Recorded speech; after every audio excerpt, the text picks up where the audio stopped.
ये कहानी है अनाथ बहनों का घर। बहुत पुरानी बात है, जब सीतामढ़ी के पास बसे एक गांव श्यामपुर में 3 बहनें पुष्पा, आशा और उषा रहा करती थी। तीनों बहनों का एक दूसरे के सिवा इस दुनिया में कोई नहीं था। उनके माता पिता कुछ साल पहले गांव में आए भयंकर तूफान में घर की छत ढह जाने से उनकी चपेट में आ गए। अब तीनों की उम्र बहुत ही कम थी और हालात बेहद ही नाजुक। दीदी, हम दोनों को बहुत भूख लग रही है, हमें कुछ खाने को दो ना। हाँ, तुम दोनों रुको, मैं चाची के घर से कुछ मांग कर लाती हूँ, शायद वो हमारी कोई मदद कर दे। पुष्पा उनके घर मांगने जाती है। चाची, अगर आपके पास 2 रोटियाँ हो तो हमें दे दो। आशा और उषा बहुत भूखे हैं, हमारे पास अचार है, हम उनसे खा लेंगे। अरे, यहाँ कोई अनाथ आश्रम है क्या जो मुँह उठाए चली आई? चले जाओ यहाँ से। नहीं है, माँ बाप मर गए और इन्हें हमारे भरोसे छोड़ गए हैं। पुष्पा बिना कोई जवाब दिए घर से वापस बाहर चली जाती है। आशा, उषा, अच्छा सुनो ना, रोटी तो नहीं मिली, हमारे घर थोड़ी सी चीनी है, चलो हम शरबत बनाते हैं, हम वही पियेंगे आज। आशा और उषा दोनों खुश हो जाती हैं। उन्हें ये पता ही नहीं कि उनके लिए आज रोटी की व्यवस्था नहीं हो पाई है। पुष्पा ने कढ़ाई का काम सीख लिया है और गांव में ही बने कढ़ाई सेंटर पर गांव और शहर के लोगों के लिए बड़ी ही सुंदर कढ़ाई करती है। उसके बनाए हुए कपड़ों की शहर में बहुत मांग है। अरे ना जाने ये दोनों कहाँ खेल रही हैं, इनका खेल ही खत्म नहीं होता है। आज आने दो दोनों को, अगर इन दोनों की इस छड़ी से पिटाई नहीं लगाई तो मेरा नाम भी पुष्पा नहीं। अरे पढ़ लिख लोगी तो तुम्हारे ही काम आएगा ना, लेकिन नहीं। तभी दरवाजे पर दस्तक होती है। सामने गांव का जमींदार खड़ा होता है। पुष्पा, अरे ओ पुष्पा, क्या कर रही हो? पुष्पा अपना नाम सुनकर एकदम चौंक जाती है। हाँ जी जमींदार साहब, आप आज फिर अचानक से यहाँ, बताएं कैसे आना हुआ? अरे तुम तो जानती ही हो कि मैं यहाँ क्यों आता हूँ। अरे फिर से कह रहा हूँ कि मेरे खेत के बगल वाला खेत मुझे बेच दो, जिससे मैं अपनी आलीशान कोठी बना सकूं। लेकिन तुम हो कि सुनती ही नहीं हो। तभी बाहर से आशा और उषा भी खेलते हुए आ जाती हैं। देखिए जमींदार साहब, हमने आपको पहले भी कई बार जो बात कही है, आज भी वही बात कहती हूँ। वो खेत मेरे माता पिता की आखिरी निशानी है, जब हमने उसे अपनी तंगहाली में नहीं बेचा। अरे मैं तुम्हें उस खेत के मुंह मांगे पैसे दूंगा, बस तुम एक बार उसके लिए हाँ कह दो। अरे जब हमारे पास खाने को नहीं था तब हमने एक समय खाकर गुजारा किया, तो फिर आज हमारी स्थिति पहले से ठीक है, ज्यादा नहीं, लेकिन 2 समय के लिए अनाज की व्यवस्था है, तो फिर आज हम उस खेत को कैसे बेच सकते हैं? पुष्पा की ऐसी बातें सुनकर जमींदार पैर पटकते हुए चला जाता है। क्या हुआ दीदी, ये आज फिर क्यों आया? इसे हमारा ही खेत क्यों चाहिए? बड़ी ही अड़ियल आदमी है ये। हाँ हाँ, चलो चलो मेरी दोनों दीदियों, पहले दोनों लोग खाना खा लो और फिर तुम्हारी पिटाई भी होगी। हाँ। आशा और उषा एक दूसरे की शक्लें देखने लगती हैं। अब हमने क्या किया दीदी? तुम दोनों पूरे दिन बाहर खेलती हो, मना करती हो ना मैं? तुम दोनों को पढ़ाई करनी है और बड़ा आदमी बनना है, समझी ना? और हाँ, अब तुम दोनों बड़ी भी हो रही हो, इसलिए अब तुम्हें अपना ख्याल भी खुद रखना चाहिए। इतना कहते ही पुष्पा अपनी दोनों बहनों को गले से लगा लेती है। तुम दोनों मेरे कहने का मतलब समझ रही हो ना? हाँ दीदी। फिर तीनों बहनें साथ बैठकर खाना खाती हैं और सोने के लिए चली जाती हैं। दीदी, ये जमींदार हमारी ही जमीन के पीछे क्यों पड़ा है? उषा, हमेशा कमजोर को दबाया जाता है, ये दुनिया की सबसे बड़ी कड़वी सच्चाई है। हाँ दीदी, हमारे कठिन समय में कोई हमारे साथ नहीं आया, यहाँ तक कि हमारे साथ में चाचा चाची भी। उन्होंने तो हमसे ऐसे मुंह मोड़ लिया कि जैसे हम उनके कुछ है ही नहीं। कोई बात नहीं आशा, समय सबकी परीक्षा लेता है। अच्छा तुम दोनों सो जाओ, कल मुझे सुबह जल्दी उठकर कढ़ाई करके एक साड़ी देनी है। और हाँ, कल सुबह हम जल्दी उठकर सबसे पहले अपने खेत में चलेंगे, बड़े ही दिन हो गए हैं खेत पर गए हुए। ठीक है दीदी, जैसा आप कहें। इतना कहकर तीनों बहनें सो जाती हैं और सुबह उठकर पुष्पा पहले अपनी कढ़ाई का काम पूरा करके फिर दोनों बहनों को जगाती है। फिर तीनों लोग अपने खेत पर पहुंचते हैं। दीदी, ऐसा क्यों लग रहा है कि हमारे खेत पर कोई पहले से खड़ा हुआ है? हाँ आशा, लग तो मुझे भी ऐसा रहा है। आओ चलो पहले चलकर देखते हैं। खेत पर जमींदार साहब इन तीनों बहनों के चाचा नरेंद्र, चाची और उनके बेटे के साथ खड़े हैं। क्या हुआ जमींदार साहब? मैंने आपको कल मना तो किया था कि अब आप यहाँ हमारे खेत पर क्यों खड़े हैं? तुम्हारा खेत? अरे ये खेत तुम्हारा कब से हो गया बच्चों? ये खेत तो मेरे पिताजी ने हम दोनों भाइयों के नाम किया था और मेरा भाई जाने से पहले कागजी काम पूरे नहीं कर पाया और उस विपदा में चल बसा। हाँ, वरना भैया भाभी ने ये खेत हमें ही देने की बात कही थी, क्योंकि उनके खुद का कोई बेटा नहीं था, इसलिए, समझी? अरे चाची, इस उम्र में झूठ बोलने से पहले जरा ऊपर वाले से तो खौफ खाओ कि क्या बोल रही हो आप। अरे उषा, तुम माँ से कैसे बात कर रही हो? तुम्हें छोटे बड़े का कोई लिहाज है कि नहीं? आखिर हम तुम्हारे बड़े भाई हैं। गोलू भैया, तमीज आप हमें ना सिखाइए तो बढ़िया है। उस दिन हमारे ये भैया कहाँ थे जिस दिन हम पूरे गांव के सामने हाथ फैलाते घूमते थे? ना तो किसी ने हमें एक वक्त की रोटी दी और ना ही प्यार। अरे बाकी गांव वालों से क्या ही उम्मीद करेंगे जब हमारे खुद के सगे चाचा चाची ने हमें प्यार नहीं दिया। जमींदार जी, अब हम सीधे सरपंच जी के पास जाएंगे, पंचायत में मिलेंगे। अब वही फैसला होगा, वही फैसला करेंगे ये जमीन किसकी है और आप क्यों हमारी इसी जमीन के पीछे हाथ धोकर पीछे पड़े हैं। जिम्मेदार गुस्से से पांव पटकता हुआ बिना कुछ जवाब दिए वहाँ से चला जाता है। उस रात तीनों बहनों को नींद नहीं आती। तीनों के चेहरों पर चिंता की लकीरें साफ साफ दिख रही थी। दीदी, सरपंच दादा हमारे साथ न्याय करेंगे ना? हाँ दीदी, बताओ ना, कहीं हमसे हमारे माँ पिताजी की आखिरी निशानी भी उन्हीं की तरह हमसे तो छीन नहीं लेंगे ना? नहीं नहीं, तुम दोनों बिल्कुल बेफिक्र होकर सो जाओ, मैं हूँ ना, तुम दोनों के ऊपर आंच नहीं आने दूंगी। ये कहकर पुष्पा अपनी दोनों बहनों को सुला देती है, लेकिन चिंता के मारे उसे रात भर नींद नहीं आती है और अपने माँ पिताजी को याद करके सिसकियां लेते हुए कब उसकी आंख लग जाती है उसे पता ही नहीं चलता। अरे आज तो देर हो गई है, सूरज भी सर पर चढ़ाया है। आज तो सरपंच दादा के पास भी जाना है और ये दोनों भी अभी सो रही हैं। देखते देखते ही ये दोनों कितनी बड़ी हो गई हैं। समय कब बीत जाता है पता ही नहीं चलता है। अरे मेरी दोनों प्यारी बहनों, चलो जल्दी उठो, कितनी देर से सो रही हो? आशा और उषा दोनों तैयार होकर अपनी बहन पुष्पा के साथ सरपंच जी के यहाँ जाने के लिए निकल पड़ती हैं। लेकिन वहाँ पहले से ही उनके चाचा चाची और उनका बेटा बैठे हुए थे। इन तीनों को आया हुआ देखकर, क्या हुआ बेटा?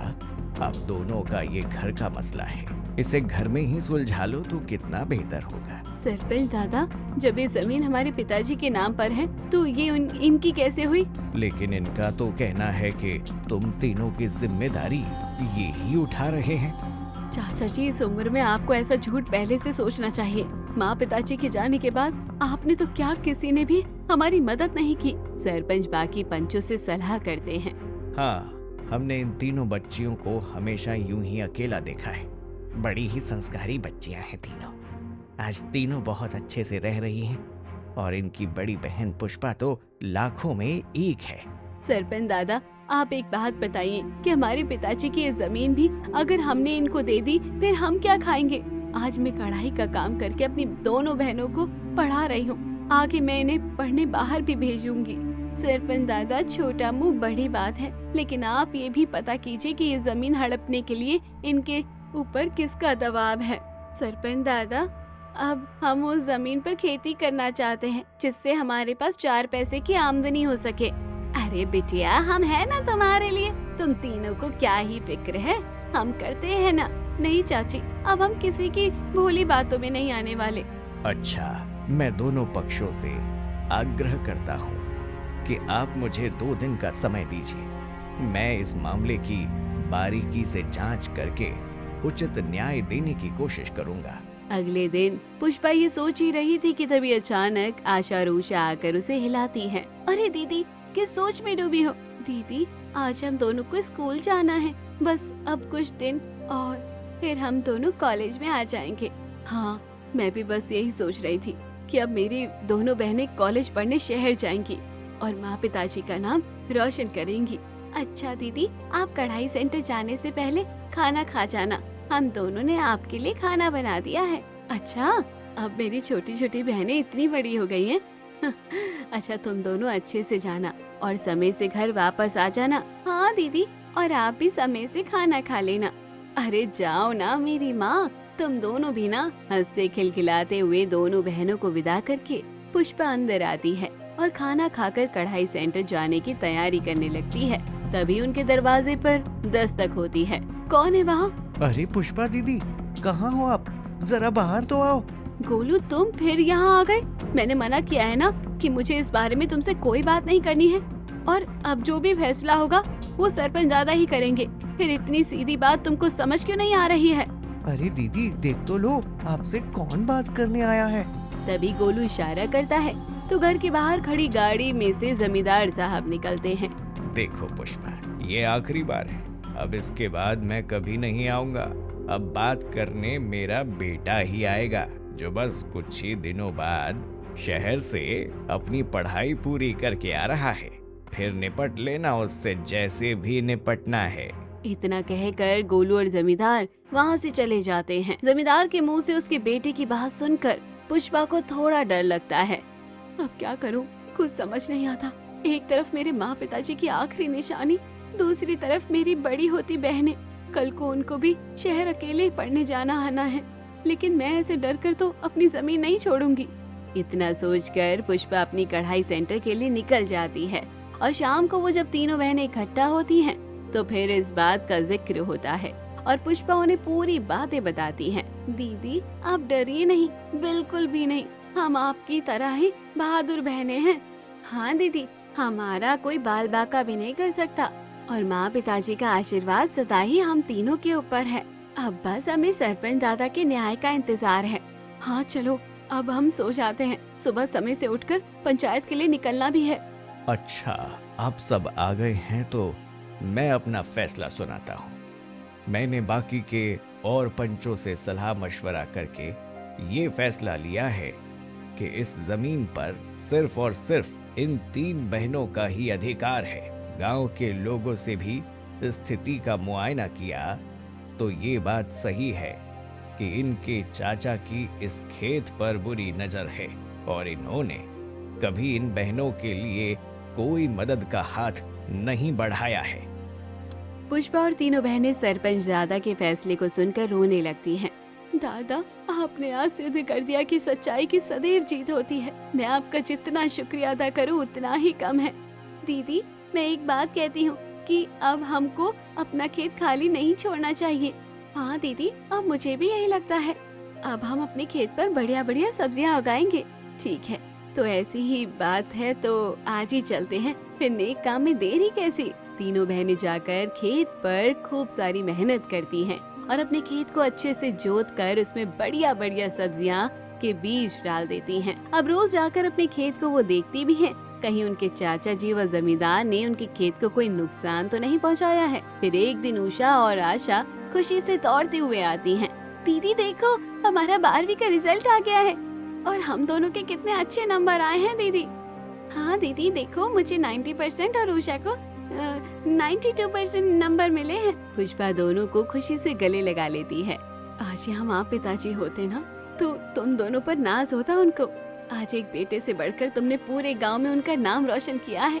दीदी, अब तो आप ही हमारे लिए माँ पिताजी हो। आपने हमारी हर ख्वाहिश पूरी की, खुद की पढ़ाई छोड़कर हमें पढ़ाया। अरे अभी तो बहुत पढ़ना है। चलो अब कल से कॉलेज जाने की तैयारी कर लो, और हाँ, इसी तरह कॉलेज में भी नाम रोशन करना है। हाँ दीदी बिल्कुल। अगले दिन से आशा और उषा कॉलेज जाने के लिए सुबह ही निकल जाती है और देर शाम तक घर वापस आती है। इसलिए अब खेत की सारी जिम्मेदारी अब पुष्पा के कंधों पर थी। चलो आज खेत का काम भी हो गया, अब बस घर जाकर नहा धोकर कढ़ाई सेंटर जाना है। सब्जियों की फसल भी अच्छी हुई है इस बार। रविवार को आशा और उषा के साथ मिलकर इसे काट लेंगे और शहर में मंडी में जाकर बेच देंगे। अब पुष्पा जब भी खेत या फिर कढ़ाई सेंटर जाते जाते समय उसे ऐसा प्रतीत होता कि कोई उसका पीछा कर रहा है। मुझे कुछ दिनों से ऐसा लग रहा है कि कोई मेरा पीछा कर रहा है। 1-2 दिन बाद ही पुष्पा के कानों में खबर पहुंचती है कि शहर से जमींदार का लड़का पढ़कर अब गांव आ गया है और अब वही गांव की जमींदारी संभालेगा। इसे सुनकर पुष्पा को जमींदार की दी हुई वो धमकी याद आ जाती है। कि सोच में डूबी हुई हो दीदी? कुछ नहीं, तुम दोनों परेशान नहीं हो। अरे बताओ ना दीदी। अरे मैंने सुना है कि जमींदार का लड़का अब गाँव आ गया है और अब वो यहीं रहेगा, तो मुझे जमींदार की दी हुई वो धमकी याद आ रही है जो उसने आज से 1 साल पहले मुझे दी थी। और पता नहीं, मुझे कुछ दिनों से ऐसा लगता है कि जैसे कोई मेरा पीछा कर रहा है। अच्छा दीदी, तो ऐसी बात है। और फिर हम कुछ दिनों के लिए कॉलेज जाना बंद कर देते हैं और आपके साथ घर पर ही रहेंगे। हाँ, यही ठीक रहेगा। अरे नहीं नहीं, तुम दोनों अपनी पढ़ाई खराब मत करो और दोनों अच्छे से कॉलेज जाओ। फिर एक दिन पुष्पा अपने कढ़ाई सेंटर से घर आकर कुछ काम कर रही होती है, तभी दरवाजे की कुंडी बजती है। आती हूँ। जैसे ही पुष्पा दरवाजा खोलती है, सामने एक नवयुवक खड़ा हुआ था। जी, आपकी तारीफ? जी, मैं इस गांव के जमींदार साहब का बेटा मोहन हूँ। जी बताइए, आप यहाँ क्यों आए हैं? जी, मैं आपको पसंद करने लगा हूँ। मैं आपको कई दिनों से खेत से आते जाते देखता हूँ। आपके बारे में मैंने जब गांव के लोगों से पूछा तो हर कोई आपकी तारीफ करते हुए नहीं थकता है। जी, मैं माफी चाहती हूँ, लेकिन मैं इस बारे में अभी कोई बात नहीं करना चाहती हूँ। तभी आशा और उषा कॉलेज से आ जाती हैं और मोहन को अपने घर पर खड़ा देख चौंक जाती है। अरे मोहन भैया, आप यहाँ कैसे? अरे, ये सवाल तो मुझे पूछना चाहिए कि तुम दोनों यहाँ कैसे? भैया, ये तो हमारा ही घर है और ये दीदी हमारी है। अच्छा, ये तुम्हारी दीदी है, तभी तुम दोनों इतने होशियार हो। जिसकी दीदी इतनी होशियार है तो बहनें तो फिर होंगी ही।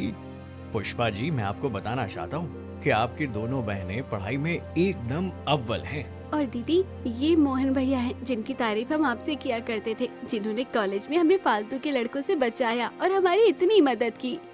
अच्छा, अब मैं चलता हूँ। इतना कहकर मोहन वहाँ से चला जाता है। लेकिन मोहन भैया यहाँ क्यों आए थे दीदी? पुष्पा उन दोनों को पूरी बात बताती है। फिर गांव के लोगों की सलाह मशवरा करने के बाद सब यही सलाह देते हैं कि मोहन एक नेक दिल और अच्छा इंसान है। अंत में वो दोनों शादी के बंधन में बंध जाते हैं और पुष्पा जमींदार साहब की बहू बनकर उस घर में पहुंच जाती है। तो दोस्तों, कहानी कैसी लगी कमेंट बॉक्स में जरूर बताइए। चैनल को अभी तक सब्सक्राइब नहीं किया तो जरूर कर लीजिए।